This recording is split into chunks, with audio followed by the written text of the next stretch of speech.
Lebaran. Ngomong-ngomong soal Lebaran, tentunya ada perbedaan antara zaman dulu dan yang sekarang ya. Penasaran kayak gimana? Nah, berikut ini ada beberapa momen yang memperlihatkan suasana Lebaran di Indonesia di zaman dulu. Tapi sebelum lanjut videonya, bagi kalian yang belum subscribe, klik dulu tombol subscribe di bawah video ini. Mari kita bagi pengetahuan dan hal seru lainnya yang ada di dunia ini.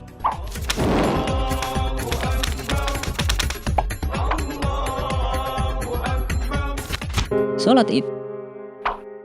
Merayakan Lebaran memang nggak lengkap kalau kita nggak menjalankan sholat Id di pagi hari, nggak terkecuali pada tahun 1942 lalu. Walaupun belum merdeka, tetapi situasi yang diperlihatkan hampir sama seperti yang terjadi sekarang ini. Saat tahun itu, penduduk Indonesia menyelenggarakan sholat Id tidak hanya di masjid-masjid besar saja, tetapi juga di lapangan yang luas.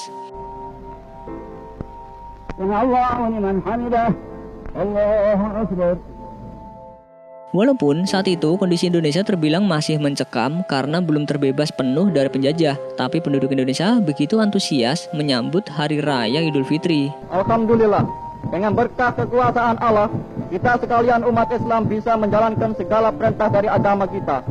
Langkah yang pertama ialah langkah kerukunan di bawah pimpinan Thai Nippon. Sudahnya Asia terlepas dari cengkeraman Barat. Terbuktilah bahwa Hari Raya Idul Fitri itu dirayakan oleh segala umat Islam.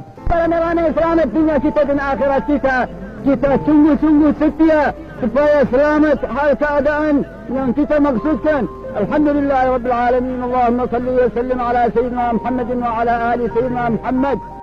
Adem banget yang lihatnya.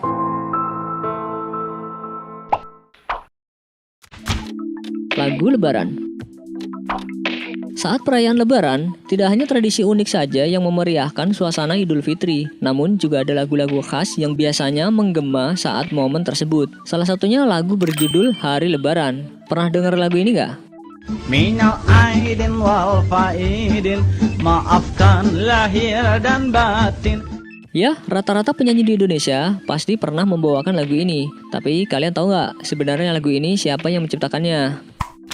Jawabannya Ismail Marzuki. Beliau ini seorang maestro musik Indonesia. Lagu ini sudah diperdengarkan sejak tahun 1950-an. Selamat para pemimpin, rakyatnya makmur terjamin. Dan karena lagu ciptaan Ismail Marzuki ini pula, kalimat Minal Aidin wal Faizin pun populer hingga saat ini. Setahun sekali naik terem listrik pere, milir mudik jalan kaki pincang sampai sore. Lebaran di desa. Semua umat muslim dari seluruh penjuru wilayah memang memiliki tradisi unik untuk menyambut hari raya Lebaran, nggak terkecuali di pedesaan. Ya walaupun mungkin masih minim fasilitas atau teknologi, tapi penduduk desa nggak kehabisan ide untuk menciptakan ritual-ritual unik yang bisa dilakukan untuk menyambut Lebaran. Salah satunya pawai obor ini nih. Dari dulu hingga sekarang ini, rupanya pawai obor ini kerap kali dilakukan penduduk desa. Ya walaupun hanya bermodalkan obor yang terbuat dari batang bambu, dan pada saat itu juga kondisi sekitar gelap karena masih minim penerangan, tidak mengurangi antusias mereka untuk berkeliling kampung.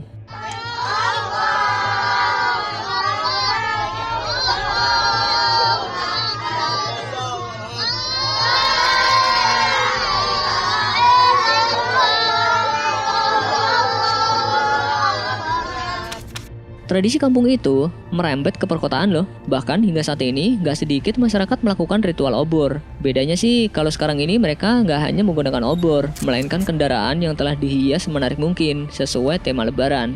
Keren juga.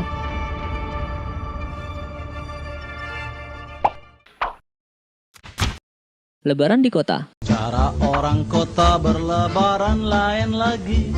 Kesempatan ini dipakai buat berjudi. Walaupun belum adanya teknologi yang canggih, tapi atmosfer Lebaran begitu terasa saat kita melihat video satu ini yang memperlihatkan suasana hari Lebaran di tahun 1950-an.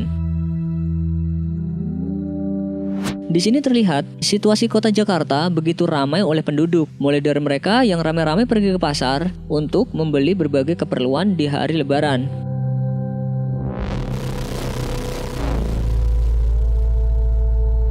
Banyaknya kendaraan jadul yang memadatkan kondisi jalan raya dan masih banyak lagi yang lainnya. Nggak kalah seru sama suasana Lebaran yang sekarang ini ya.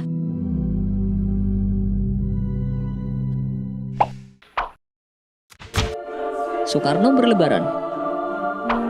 Sejak zaman dahulu, rupanya pemimpin negara kerap kali melaksanakan sholat Idul Fitri di ruang publik bersama masyarakat luas. Nggak terkecuali Presiden pertama Indonesia, yaitu Insinyur Soekarno.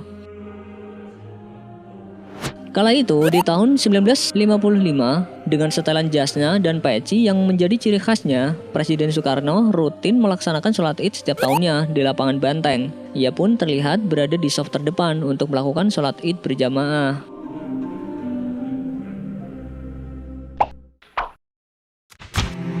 Acara TV. Gak kayak sekarang ini, zaman dulu stasiun televisi yang dimiliki Indonesia hanya TVRI. Karena menjadi satu-satunya tontonan masyarakat di eranya, dalam perayaan Lebaran, stasiun TV tertua ini pun menampilkan acara menghibur sekaligus mendidik bertajuk Operet Papiko setiap tahunnya. Papiko dan TVRI mempersembahkan sebuah opereta karya Cipta Tisu Puspa. Sana Lebaran, sini Lebaran.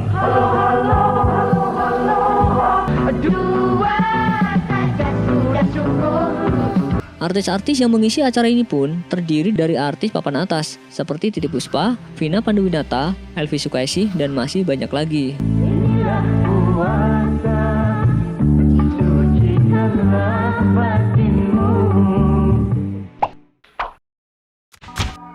Iklan.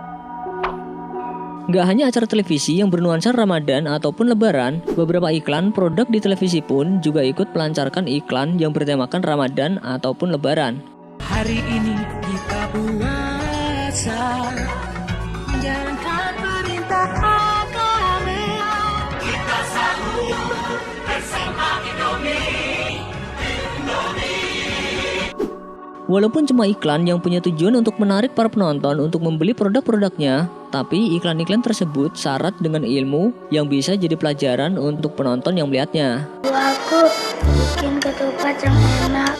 Jadi kangen puasa zaman dulu ya. Kita beridul fitri berbahagia, mari kita berlebaran bersuka gembira. Mudik. Sekarang ini masyarakat memang telah dipermudah untuk melakukan kegiatan mudik.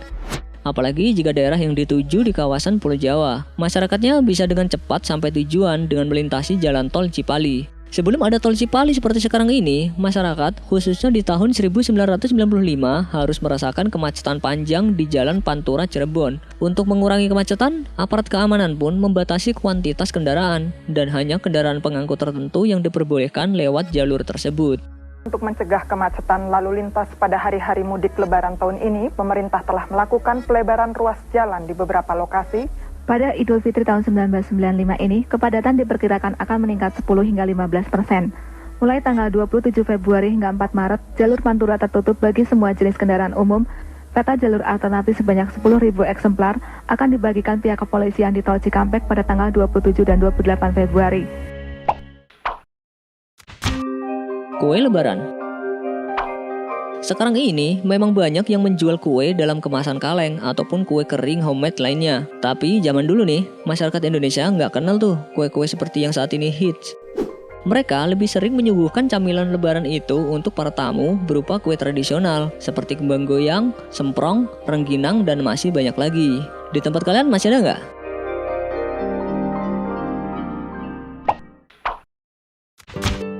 Sungkeman. Kalau zaman dulu nih, setelah selesai sholat Id, masyarakat akan berkumpul di rumah seseorang yang dituakan dan mereka akan melakukan tradisi sungkeman. Setelah itu, kebanyakan anak-anak kecil akan berkumpul di tanah lapang untuk bermain bersama-sama. Bedanya dengan sekarang, ya kemungkinan masyarakat akan lebih memilih untuk mengucapkan selamat Lebaran via sosmed atau chatting. Dan saat berkumpul bersama saudara, lebih disibukkan dengan gadgetnya masing-masing. Mungkin. Buktinya kalian sekarang lagi megang handphone kan? Maafkan lahir dan batin, lain tahun hidup prihatin. Cari uang jangan bingungin, lan Syawal kita ngawinin.